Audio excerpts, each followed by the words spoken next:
कधी खीरपुरी तर बनवतोच, मग आईसाठी बनवतो आणि मग आपणच ग्रहण करतो ते खरं. आणि काल तर मी पुरणपोळ्या केल्या होत्या, म्हणजे मला बरं नव्हतं.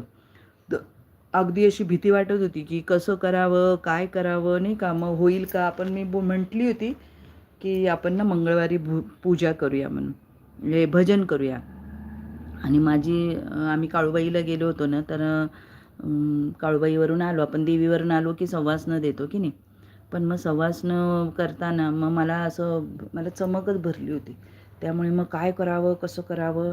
मग जेव्हा अर्धं असं वाटलं की मी करू शकते, तर माझी मोनिका पण आहे, पण मग तरीसुद्धा एकटी कसं करेल ना एवढं 9, 10, 15 जणींचं स्वयंपाक. म्हणून मग मी आईला म्हटलं, "आई आता तूच मला काय ते बळ दे आणि तू ये बाबा आणि करू लाग." तर खरंच बघा, जिथे भाव तिथे शक्ती असते. तर ती आली आणि मी एवढ्या पुरणपोळ्या सगळ्यांना उरून पुरल्या, असं स्वयंपाक झाला. आणि एवढा आवडला त्यांना ना, की जसं काही माझ्या हातामध्ये साक्षात